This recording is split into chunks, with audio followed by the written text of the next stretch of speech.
नमस्कार साथियों, सार्थक पहल बदलाव हमसे है। मैं पुनः एक बार आप लोगों का स्वागत।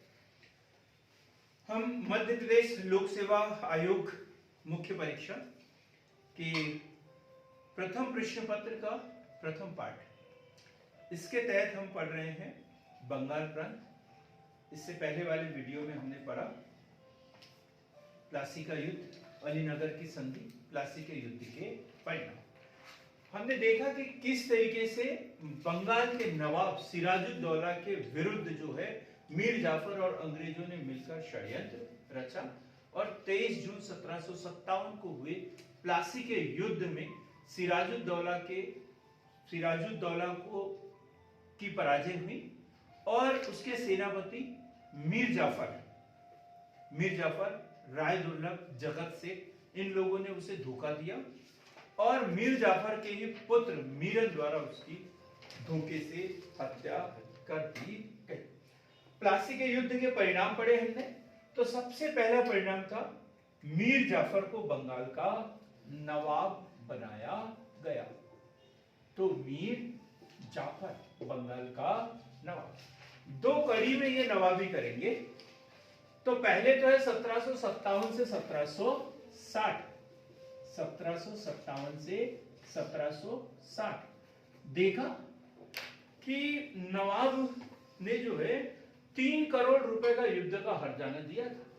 3 करोड़ रुपए का युद्ध का हर्जाना दिया था और 37,70,833 पाउंड जो है ये युद्ध का हर्जाना भी दिया था। 3 करोड़ के घूस और 37,70,833 पाउंड जो है युद्ध के हर्जाने के रूप में चुकाए थे। कब? 1757 से 1760 के बीच। और खजाना कैसा कर दिया था इन्होंने? खाली। तो हम देखेंगे बंगाल का नवाब मीर जाफर।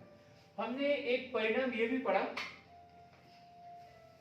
कि बंगाल के नवाब का राजनीतिक रूप से कंपनी के ऊपर नियंत्रण समाप्त हो चुका था, समाप्त हो गया था। तो ये नवाब कैसा रहा होगा? कमजोर। कैसा नवाब? कमजोर, अयोग्य, कठपुतली।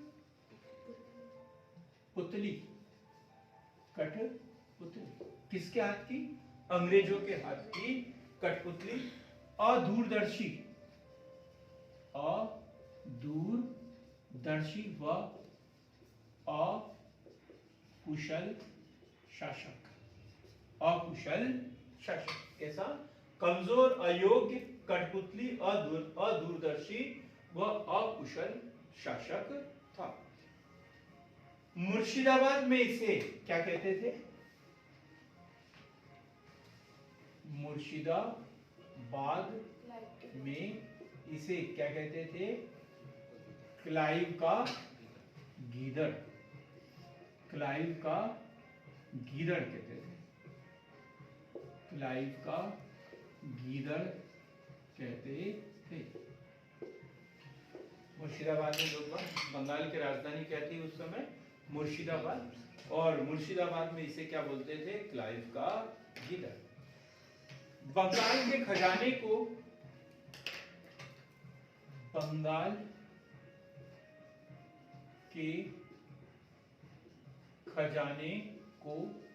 घूस क्या होता है? अंग्रेजों को रिश्वत देकर वह युद्ध हर्जाने के रूप में घूस व युद्ध हर्जाने के रूप में खाली कर दिया।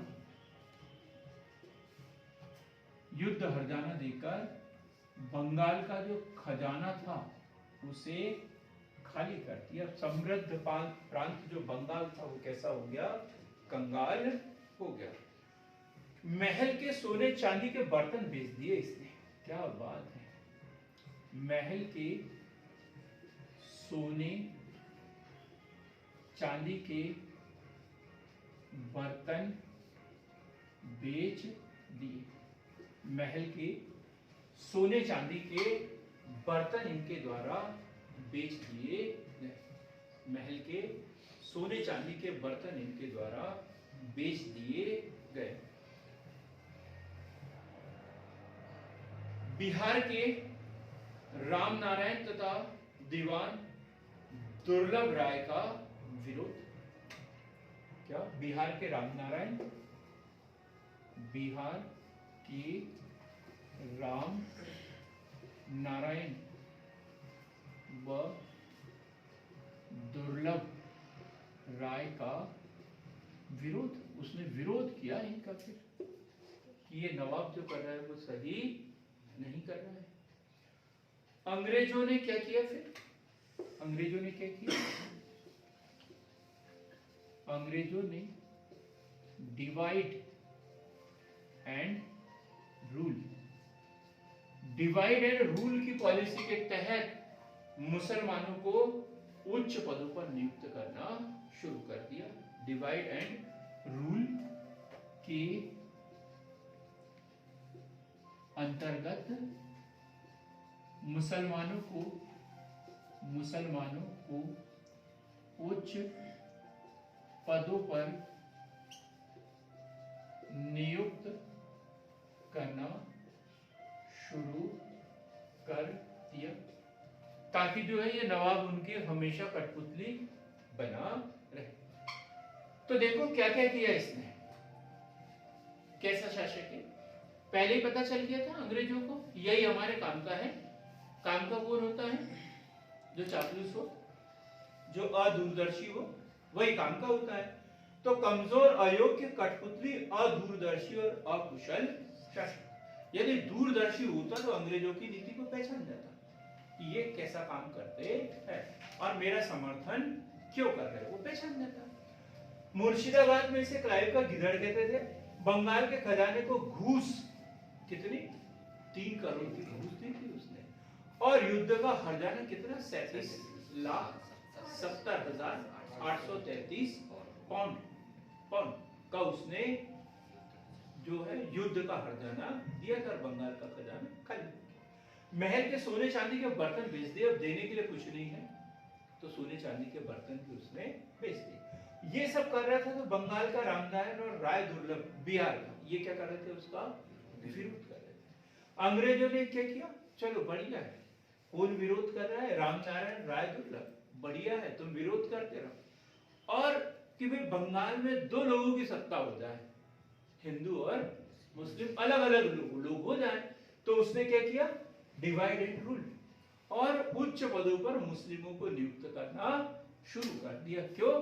कि हमें ना लड़ना पड़े, आपस में यही लोग लड़ते रहे। यदि ये एकजुट हो जाएंगे तो हमें लड़ना पड़ेगा, और आपस में ही लड़ते रहेंगे तो हम लोग घी खाते रहेंगे। ये उन्होंने नीति अपनाई। डिवाइड एंड रूल के अंतर्गत मुसलमानों को उच्च पदों पर नियुक्त करना शुरू कर दिया। अब क्या किया? हॉलवेल।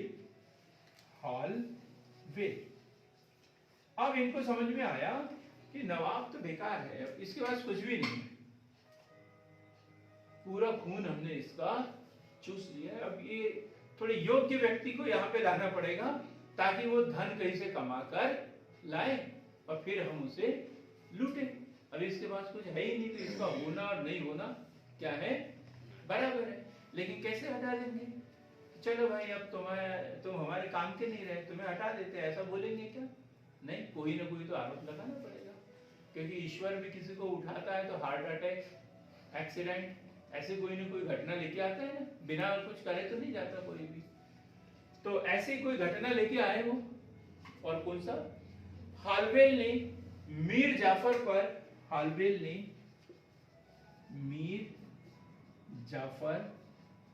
पर डचों का, किसका? डचों को लाए वो, फ्रांसीसियों को नहीं। जो सिराजुद्दौला था तो उसके ऊपर क्या आरोप लगाते थे? फ्रांसीसियों के साथ मिलने का। और इसके ऊपर किसका आरोप लगाया? डचों के साथ। डचों से मिलकर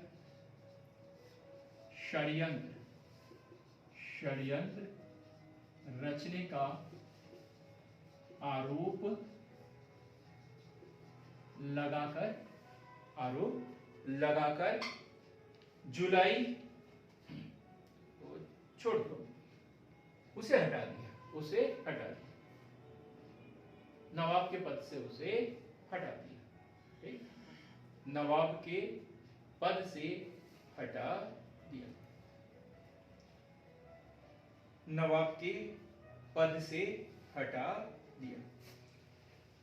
जुलाई 1759 में ही मीरन की भी मृत्यु हो गई थी। जुलाई 1759 में मीरन की मृत्यु हो गई थी। बेदरा का युद्ध कल हमने पढ़ लिया, कब हुआ था? 1759, 25 नवंबर 1759। किसके बीच में? अंग्रेजों और डचों के बीच में। ठीक, डचों से उनका संघर्ष चल रहा था, तो मीर जाफर के साथ बहाना बनाया है, और अंग्रेजों ने जो है डचों पर अंतिम रूप से विजय प्राप्त कर दी, और वो डच वहां से छोड़कर ही चले गए। बेदरा का युद्ध। अब इन्होंने 1760 में क्या किया? जैसे ही डच भी पराजित हो गए और इनको भी हटा दिया, 1760 में जो है 27 सितंबर 1760 को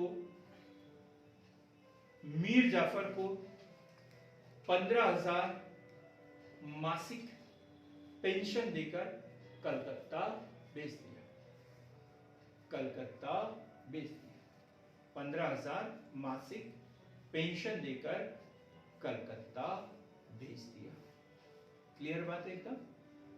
ये अभी मीर जाफर का काल खत्म नहीं हुआ है, अभी एक बार और फॉर्म में आएंगे, ठीक, फिर हम उसको दोबारा पढ़ेंगे। अभी हम पढ़ते हैं मीर कासिम।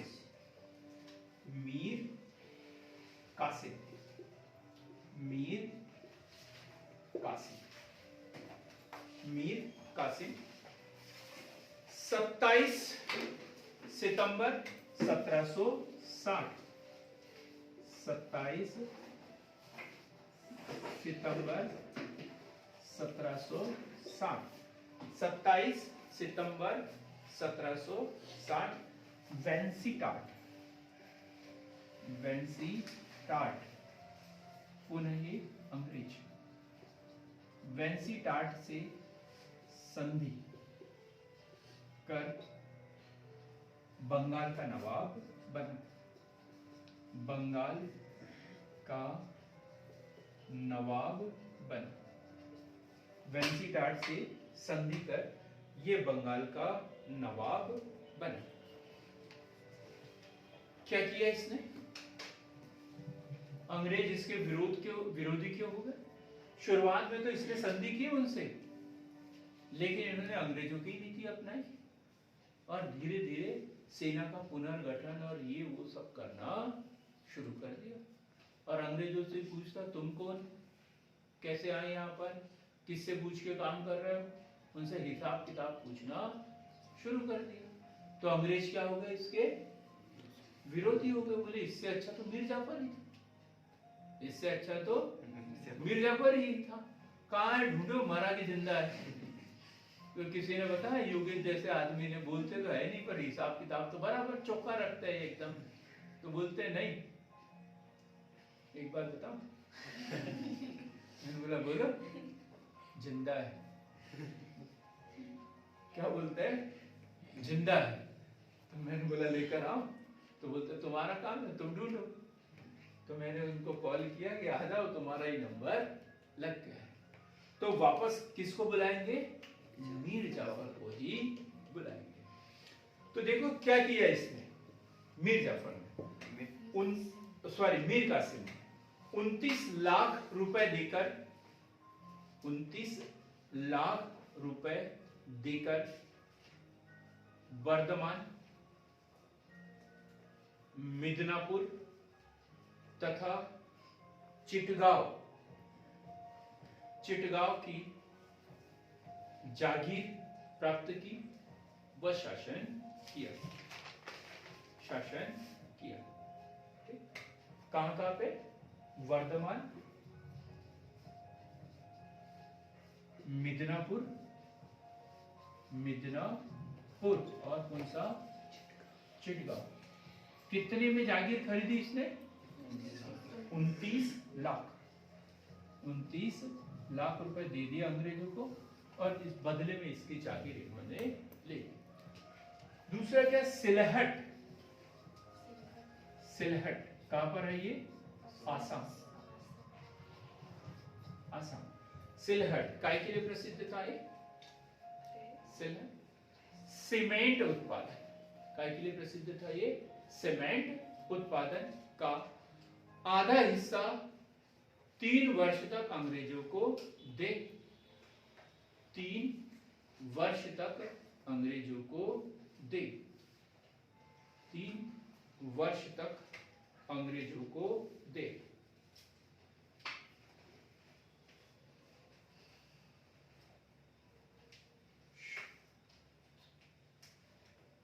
मीर कासिम द्वारा शासन को व्यवस्थित व सुदृढ़ करने की बात सोची। शासन को व्यवस्थित व सुदृढ़ करने की बात सोची।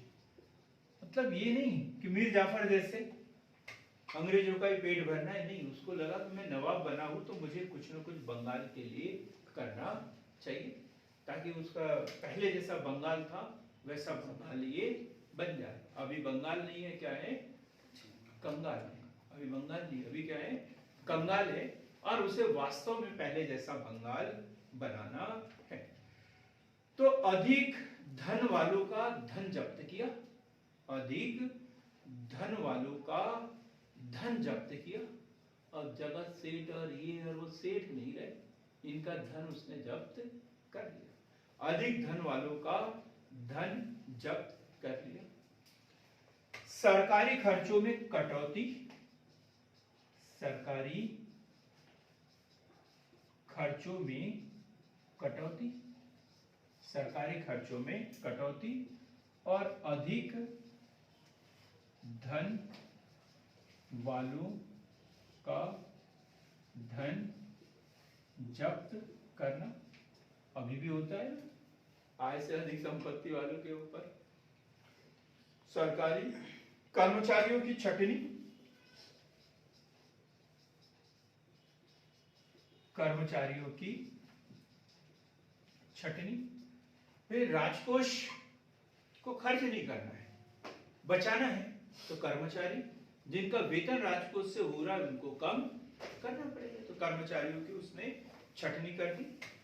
खजाना भरने के लिए नए कर लगाए, नए कर लगाए, नए कर लगाए। जमींदारों से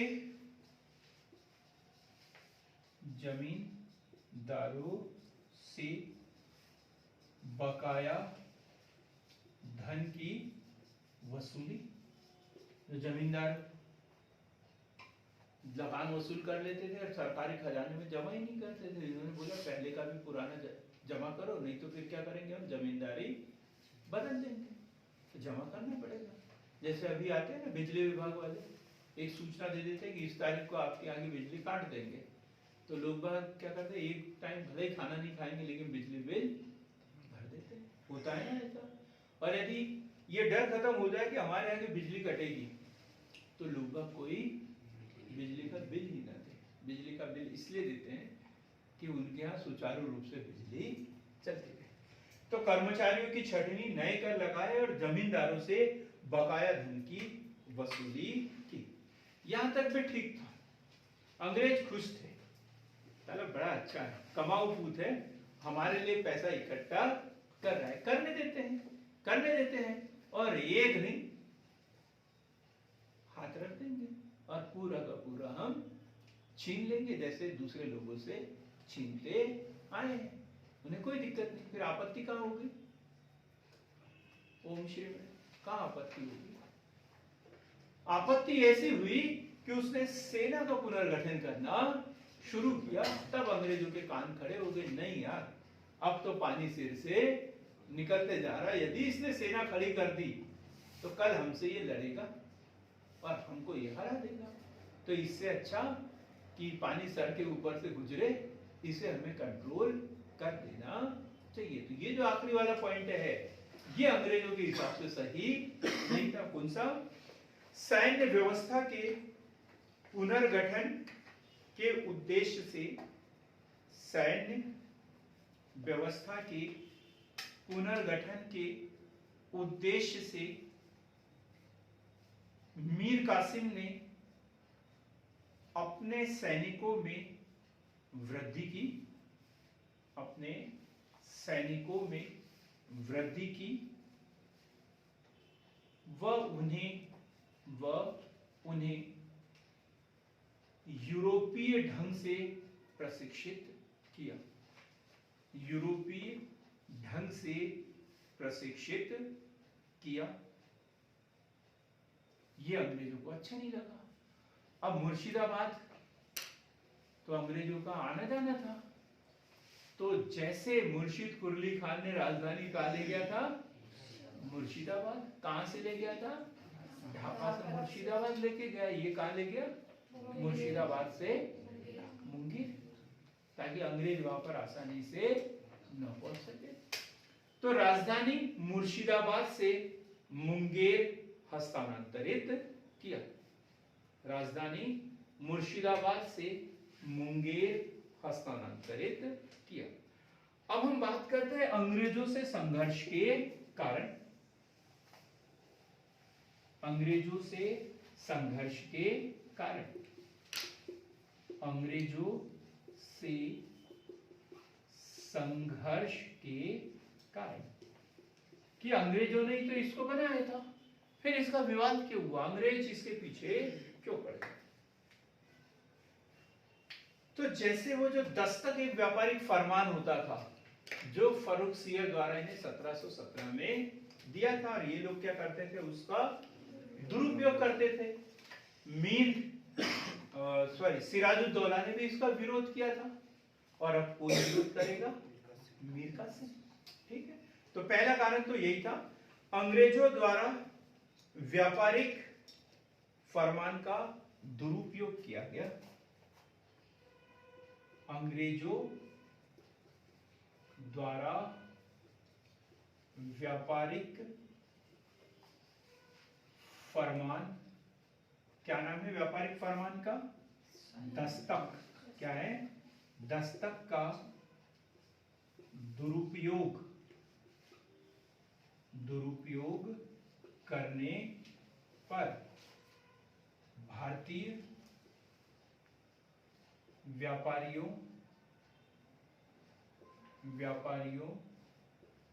को भी छूट दे दी।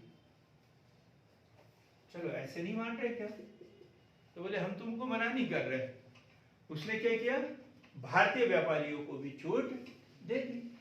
अब अंग्रेज भी केले 20 रुपए दर्जन बेच रहे हैं, भारतीय भी 20 रुपए दर्जन बेच रहे हैं, तो अब अंग्रेजों को कोई फायदा होगा क्या? नहीं। पहले क्या होता था? भारतीयों के ऊपर टैक्स लग जाता था, वो 20 रुपए बेचते थे और भारतीय लोग 25 रुपए बेचते थे, तो भारतीयों का कोई माल खरीदता ही नहीं था, वो महंगा हो जाता था और अंग्रेज लोग ज्यादा लाभ कमा लेते थे। अब दोनों सेम रेट में बेच रहे हैं, तो अब अंग्रेजों को फायदा क्या हो गया? कम हो गया। तो इसका उसने विरोध किया। किसने? अंग्रेजों द्वारा इसका विरोध किया गया। कंपनी द्वारा नवाब को, कंपनी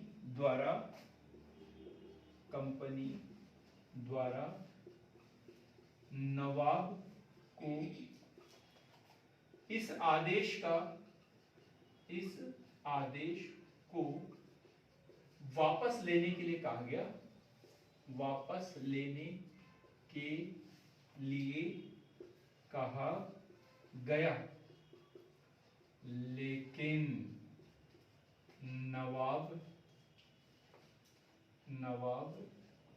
ने ऐसा नहीं किया। तो फिर युद्ध तो करना पड़ेगा। ऐसा नहीं किया, नवाब ने बोला कि नहीं, अंग्रेजों ने बोला कि नहीं, और ये छूट सिर्फ अंग्रेजों को मिलना चाहिए, दूसरों को नहीं। तुमने ये गलती की है, तुम ये वापस ले लो, ये आदेश जो है वापस ले लो। लेकिन नवाब ने ऐसा नहीं किया, इनकार कर दिया। परिणाम स्वरूप क्या होगा? 1763 कौन सा युद्ध? कठुआ का युद्ध। 1763 कठुआ का युद्ध। 1763 कठुआ का युद्ध। एक तरफ है अंग्रेजी सेना और दूसरी तरफ है मीर कासिम की सेना। मीर कासिम की सेना। नवाब की सेना इसमें पराजित हुई। नवाब की सेना इसमें पराजित हुई। और क्या किया फिर? नवाब को गुस्सा आ गया कि साला हम यहाँ के लोग, सेना हमारी ज्यादा, फिर भी हम ही लोग हार जाते हैं, तो कुछ ना कुछ तो हमें करना पड़ेगा। तो नवाब ने गुस्से में आकर पटना के अंग्रेज अधिकारियों की हत्या कर दी, जिसे पटना कांड कहा जाता है। कालकोठरी वाला कांड किसके समय? सिराजुद्दौला के समय। और पटना कांड किसके समय? नवाब मीर कासिम के समय। कौन सा युद्ध पढ़ा अपन ने? कठुआ का युद्ध 1763, अंग्रेज और मीर कासिम के बीच में। इसमें नवाब की सेना पराजित हुई, लेकिन गुस्से में आकर नवाब ने पटना के अंग्रेज अधिकारियों की हत्या कर दी, जिसे पटना कांड के नाम से जाना जाता है। अब क्या करेगा नवाब? कहां जाएगा? मुंगेर। मुंगेर जाएगा पक्का में। चोर जब या कोई भी गुंडा या कोई आदमी किसी की हत्या कर देता है तो कहां जाता है वो? जंगल की ओर भागना पड़ता है ना। तो इन्होंने तो ऐसे ही काम किया था। युद्ध में एक तो हार भी हो गई और दूसरा गुस्से में आकर अंग्रेज अधिकारियों की हत्या भी कर दी। यदि मुंगेर जाते तो पकड़े जाते अंग्रेजी सेना के द्वारा, और हो सकता है इनके साथ कोई अनहोनी भी हो जाती। तो नवाब मीर कासिम पटना की ओर, पटना से भाग गया। पटना से भाग गया। अतः कंपनी के अधिकारियों ने मीर जाफर को पुनः 1763 में बंगाल का नवाब बना दिया। कब? 1763 में पुनः बंगाल का नवाब बना दिया गया। यहां पर 1763 पुनः मीर जाफर बंगाल का नवाब बना। अब देखो, मीर कासिम तो भाग गया। मीर कासिम तो भाग गया, लेकिन उसका इरादा कुछ और था। मीर कासिम का इरादा कुछ और था। क्या था? मीर कासिम अवध के नवाब, वो अपने जैसे लोगों को ढूंढ रहा था, जो अंग्रेजों द्वारा प्रताड़ित हो, जो अंग्रेजों से बदला लेने के बारे में सोच रहे हो, ऐसे लोगों की तलाश हो कर रहा था। और उसने ऐसे व्यक्ति को ढूंढा जिसका नाम क्या था? शुजा-उद-दौला। अवध का नवाब शुजा-उद-दौला, मुगल बादशाह शाह आलम द्वितीय। हम बात कर रहे हैं अब जो हमारा मुख्य टॉपिक आज का, बक्सर। बक्सर का युद्ध। बक्सर का युद्ध और यह 22 अक्टूबर 22 अक्टूबर 22 अक्टूबर 1764 22 अक्टूबर 1764 22 अक्टूबर 1764 दो पार्टियां इसमें दो पार्टियां है ना एक अंग्रेज और दूसरे कौन त्रिगुट त्रिगुट और त्रिगुट में कौन तीन लोग त्रिगुट में कौन बंगाल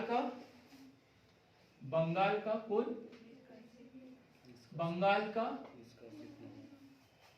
का निर्वासित बंगाल का निर्वासित नवाब मीर कासिम। कभी भी क्वेश्चन बन जाता है बक्सर के युद्ध के समय बंगाल का नवाब कौन था मीर जाफर था। मीर कासिम तो निर्वासित था उस समय नवाब किसे बना दिया था मीर जाफर को बना दिया था। तो बंगाल का निर्वासित नवाब मीर कासिम अवध का नवाब सुजाउद्दौला अवध का नवाब सुजाउद्दौला और मुगल बादशाह शाह आलम द्वितीय मुगल बादशाह शाह आलम द्वितीय। एक तरफ ये तीन और एक तरफ है अंग्रेज और अंग्रेजों का नेतृत्व कौन कर रहा है हेक्टर मुनरो अंग्रेजों की सेना का नेतृत्व कौन कर रहा है हेक्टर मुनरो। अब ये युद्ध भी उतना बड़ा नहीं है परिणाम पर बड़े हैं युद्ध तो ऐसे ही हुआ जल्दी ही है ये त्रिगुट की पराजय हुई। और यदि हम परिणाम देखें इसके परिणाम तो अब एक तो पटना से भाग के आया था तो वो बड़ी अच्छी प्रैक्टिस हो गई थी भागने की उसे तो उसने सोचा भागने में ही फायदा है तो मीर कासिम भाग गया मीर कासिम भाग गया और फिर बाद में यदि देखेंगे तो 7 जून 1777 को उसकी मृत्यु 7 जून 1777 को मृत्यु हुई बेचारे की उधर गई। तो मीर कासिम भाग गया। सुजाउद्दौला उसने सोचा यार वो तो चला गया मुझे भी प्रैक्टिस करनी चाहिए तो उसने भी कोशिश की बेचारे ने। तो सुजाउद्दौला रुहेलखंड भाग गया सुजाउद्दौला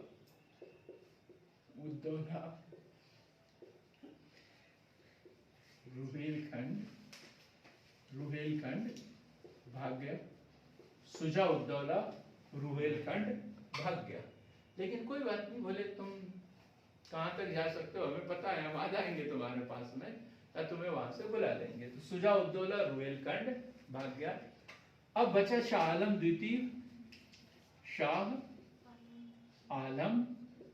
बेचारे ये बुजुर्ग थे शाह आलम द्वितीय इन्होंने क्या किया अंग्रेजों की अधीनता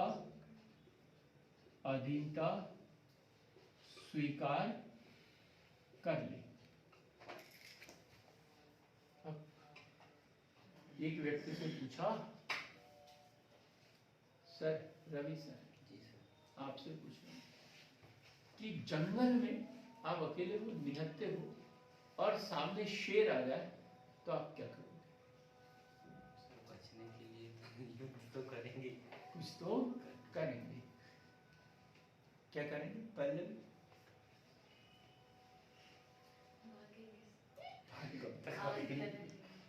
तो सीधा सा है मेरे जैसा आदमी जवाब देता अब क्या करना है जो कुछ करेगा वो शेयर करेगा अब हमें कुछ करने की जरूरत नहीं है।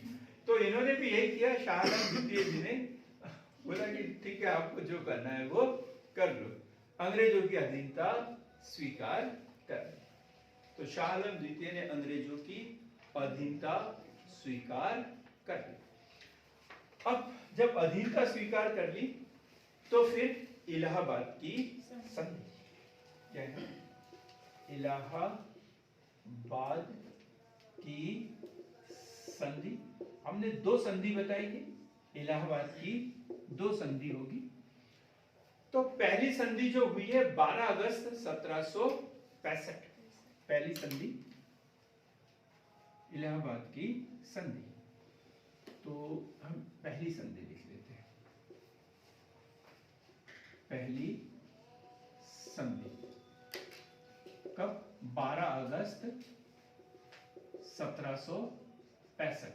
किस किस के बीच में होगी ये, अंग्रेज और शाह आलम द्वितीय के बीच, अंग्रेज व शाह आलम द्वितीय के बीच। अब इसकी शर्तें देख लेते हैं क्या थी, पहली संधि की शर्तें, पहली संधि की शर्तें। और दूसरी संधि भी हम साथ में पढ़ लेते हैं। दूसरी संधि हुई है 12 अगस्त 16 अगस्त है ना? पहली संधि 12 अगस्त को हुई है, दूसरी संधि कब, 17 अगस्त। दूसरी संधि 16 अगस्त को हुई है, 16 अगस्त, ठीक, 16 अगस्त 1765 किसके साथ में होगी, अंग्रेज और शुजा-उद-दौला के साथ में, अंग्रेज और शुजा-उद-दौला के साथ में, अंग्रेज व शुजा-उद-दौला के साथ में। अब संधि की शर्तें देखते हैं। ये इलाहाबाद की संधि की शर्तें बात कर रहे हैं हम, ये दोनों, तो अलग अलग शर्तें दोनों के ऊपर थोपी गई।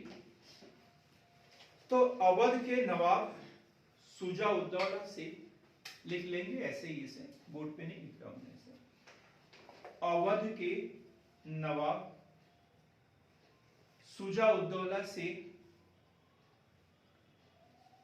कड़ा व मानिकपुर, कड़ा व मानिकपुर दोनों के साथ में है, दोनों की शर्तें लिखेंगे। इलाहाबाद की संधि की बात कर रहे हैं, इलाहाबाद की संधि। अवध के नवाब शुजा-उद-दौला से कड़ा व मानिकपुर, क्या चीज है कड़ा व मानिकपुर, आधुनिक समय में क्या, इलाहाबाद वाला क्षेत्र, कड़ा व मानिकपुर जिले लेकर मुगल बादशाह को दे दिए गए, मुगल बादशाह को दे दिए गए। अब दूसरा क्या हुआ, मुगल बादशाह ने क्या किया, बंगाल, बिहार व उड़ीसा, बंगाल, बिहार व उड़ीसा की दीवानी अंग्रेजों को सौंप दी गई, अंग्रेजों को सौंप दी गई। अंग्रेजों को क्या मिला, बंगाल, बिहार व उड़ीसा की दीवानी मिल गई। बादशाह ने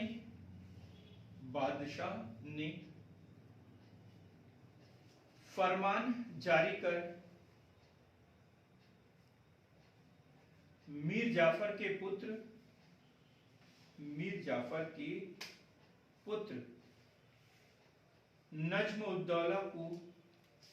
नज्म-उद-दौला को बंगाल,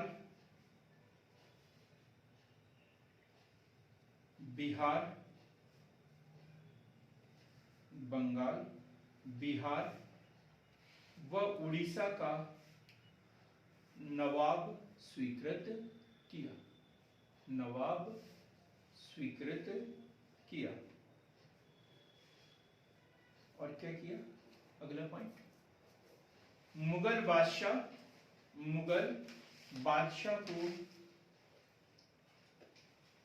26 लाख रुपए की वार्षिक पेंशन देने का वादा किया गया। फिर हमने मराठों के बारे में पढ़ा। मराठों में कौन? सिंधिया, महादजी सिंधिया। महादजी सिंधिया ने क्या किया था? शाह आलम द्वितीय को पुनः दिल्ली की गद्दी पर बैठाया था। अपन ने पढ़ा था। अभी तो यहाँ पर उनकी पेंशन निर्धारित कर दी थी, कितनी? 26 लाख रुपए। महत्व देखते हैं इस युद्ध का क्या था? बक्सर के युद्ध का महत्व मेंस की दृष्टिकोण से एकदम इंपॉर्टेंट क्वेश्चन। बक्सर इस युद्ध में मतलब प्लासी की जो लड़ाई थी, हाँ, उसकी कमियों को दूर कर प्लासी बक्सर के युद्ध का महत्व यदि देखे तो प्लासी के युद्ध की कमियों को पूरा कर दिया। प्लासी की युद्ध की कमियों को पूरा कर दिया। कैसे कमियों को पूरा कर दिया था? प्लासी का युद्ध बड़ा तिकड़म लगाया था अंग्रेजों ने और युद्ध में जीते। मीर जाफर को बनाया, उसने कुछ नहीं किया। कासिम को बनाया तो उसने क्या किया? फिर से सैन्य संगठन करना शुरू कर दिया। तो अंग्रेजों की इच्छा अधूरी रह गई। अब इस युद्ध ने की उनकी जो इच्छाएं थी उसको पूरा कर दिया, क्योंकि अब बंगाल, बिहार, उड़ीसा की दीवानी उनको मिल गई। दूसरा देखें, इस विजय के बाद कंपनी एक अखिल भारतीय शक्ति बन गई। कंपनी एक अखिल भारतीय शक्ति बन गई। अखिल भारतीय शक्ति बन गई। और लास्ट जो परिणाम है वो है बंगाल में द्वैध शासन। बंगाल में द्वैध शासन। तो अभी हमने देखा बंगाल के नवाब मीर जाफर, फिर मीर कासिम, फिर मीर जाफर, फिर बक्सर का युद्ध, इलाहाबाद की संधि, और बंगाल का नवाब किसे नियुक्त किया गया? नज्म उद दौला, मीर जाफर का पुत्र नज्म उद दौला को बंगाल का नवाब नियुक्त कर दिया था। और ये भी देखा कि अंग्रेजों को जो है बंगाल, बिहार और उड़ीसा की दीवानी मिल गई। बंगाल में द्वैध शासन लागू कर दिया। तो अगला जो वीडियो होगा हमारा वो होगा बंगाल का द्वैध शासन। अक्सर इससे संबंधित क्वेश्चन प्री में भी और मेंस में भी बनता है। तो हमारे साथ बने रहिए, हमसे जुड़े रहिए और सार्थक पहल का एक अभिन्न अंग आप लोग बने। हमारे चैनल को लाइक, शेयर और सब्सक्राइब अवश्य करें। अभी तक जिन लोगों ने भी हमारे चैनल को सब्सक्राइब नहीं किया, अब तक उनको समझ में आ गया होगा कि हमारे चैनल का मुख्य उद्देश्य क्या है। तो हमारे चैनल को लाइक, शेयर, सब्सक्राइब अवश्य करें। बहुत बहुत धन्यवाद।